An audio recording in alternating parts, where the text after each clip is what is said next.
Hey y'all, welcome back to the cookie jar. Today we are doing the first cookie recipe out of the sugar cookie murder.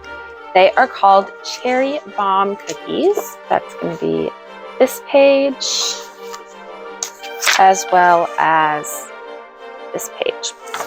So the thing with these is you're taking a maraschino cherry with a stem and you're wrapping a little bit of cookie dough around it and you're baking that off and then you're rolling it in powdered sugar. So I think these are going to be, personally, they sound like they're going to be difficult because it doesn't actually tell you how much dough to wrap around the cherry. It just says you're going to need about 65, and it says take small amounts and form it around. So I think this is going to be a little trial and error to figure out. I'm going to start with using a teaspoon of dough per cherry and see if that's too much or too little. To make these, you're going to need 3 cups of flour. You're going to need to sift, half a teaspoon of baking powder, half a teaspoon of baking soda, 1/4 teaspoon of salt, 1 cup 2 sticks, half a pound softened butter, 2 beaten eggs, 1 cup white granulated sugar, 2 jars, 16 ounces each, maraschino cherries with stems, about 65 cherries, a small bowl with powdered sugar, confectioner's sugar for dipping. It also has a note. You can also put the flour, the baking powder, the baking soda, the salt, and the butter in a food processor. Just make sure you're using cold butter in 1/2-inch chunks. And then you're going to put the eggs and the sugar in another bowl and mix those together.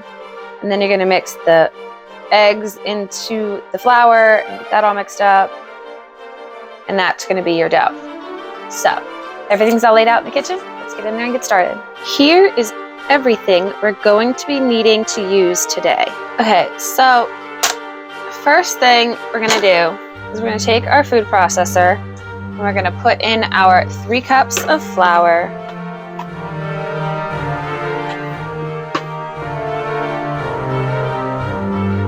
To that, we're going to add the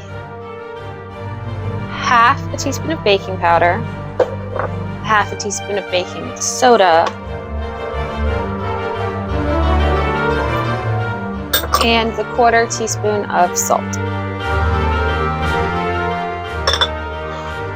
And it says to give that a mix and then add in the butter and cut it until it looks like coarse cornmeal. And then we're going to add in the butter. I don't see any chunks of butter anymore. They're just little bitty pebble-sized bits in there.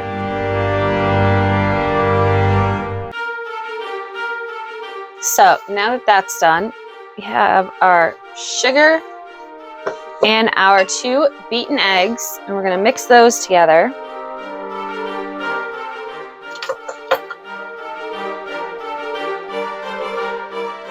I don't actually know what I'm looking for in beating these together. Is they just supposed to be combined, or are they supposed to be creamy? We're just gonna go with that. We're just gonna go with regular old mixed. Like this. There isn't a lot of direct explanations with this. I don't like it when I do that. Alright, so we have our flour and butter mixture, and we have our egg and sugar mixture, and now we combine them together.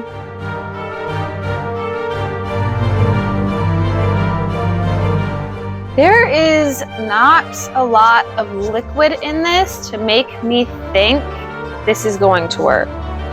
Because literally the only liquid is those 2 eggs. Because the butter is solid and chunked and pretty much non-existent in the flour. Because this is crumbly like a pie dough at this point. This isn't a cookie batter at all. Terrible idea. Probably.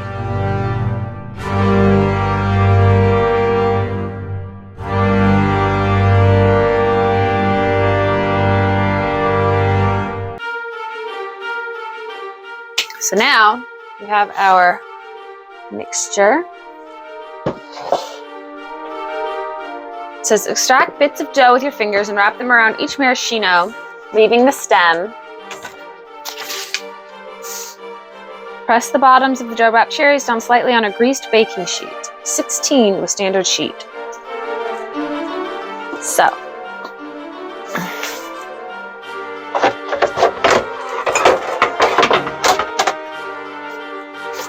We have our baking sheets, our cherries, and that. Like I said, I was going to try a teaspoon of dough per thing. Just trying to get a roundabout idea how much to use. Because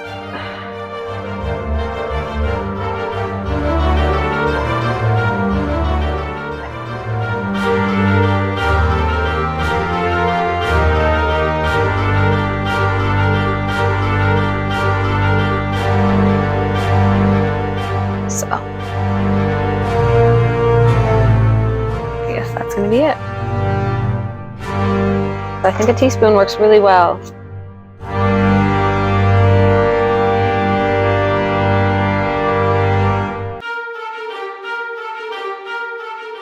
This is, I will admit, this is a lot easier than they made it sound. And to be completely honest, I put it back in the blender and just let the blender mix it because it was stiff and I had huge chunks of butter still. So I let the blender mix it for me. Got to keep your hands dry though, because eventually the juice gets them so wet that it makes it hard to wrap them. I'm noticing that.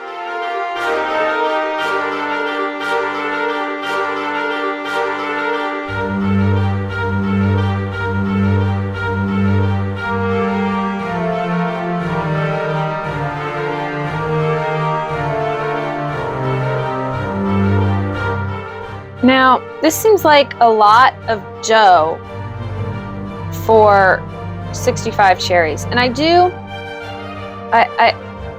couldn't find 12 ounces exactly. What we could find for the stems was 10-ounce jars. Now, in those 10-ounce jars, about a quarter of them didn't have the stems. So I ended up using 3 of those jars to get the 65. And I have 1 jar left. And I also have a jar, I separated them. So I had 1 jar without the stems and 1 jar with the stems left over of the 3 I had. So I might get more than 65. But if I use all of the stem cherries, I might just wrap the ones without. I think the little stem thing is cute, but I don't know how necessary it is.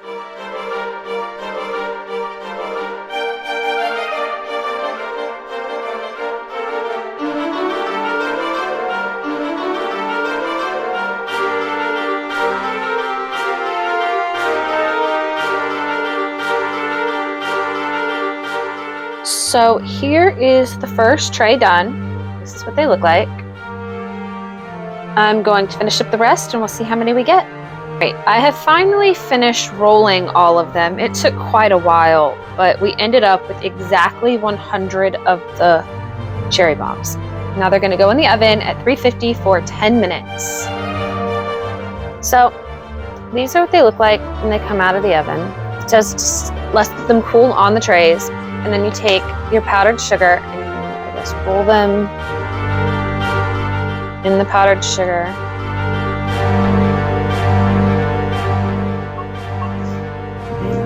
Something like that. Now the stems feel delicate because they're just supposed to pop off, so I'm trying, I don't want to rely too much on using them. I don't want them to break.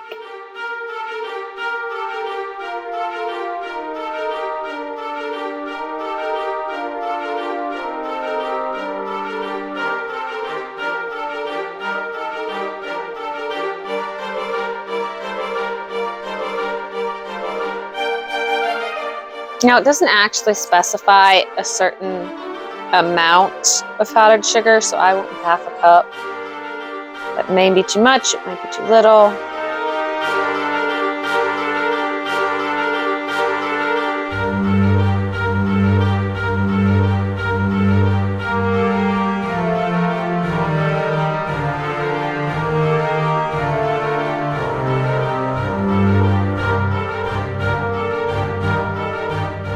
Here is what 100 of those cookies look like.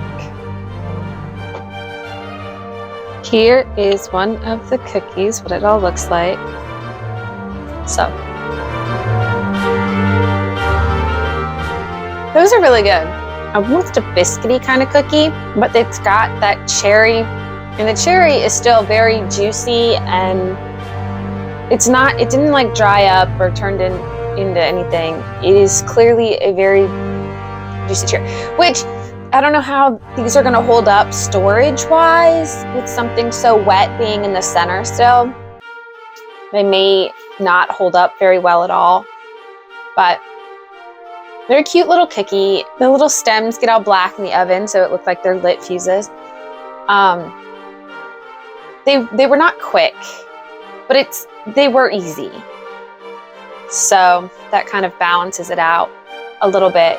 Next week will be the Christmas sugar cookies, which we made the week after Christmas.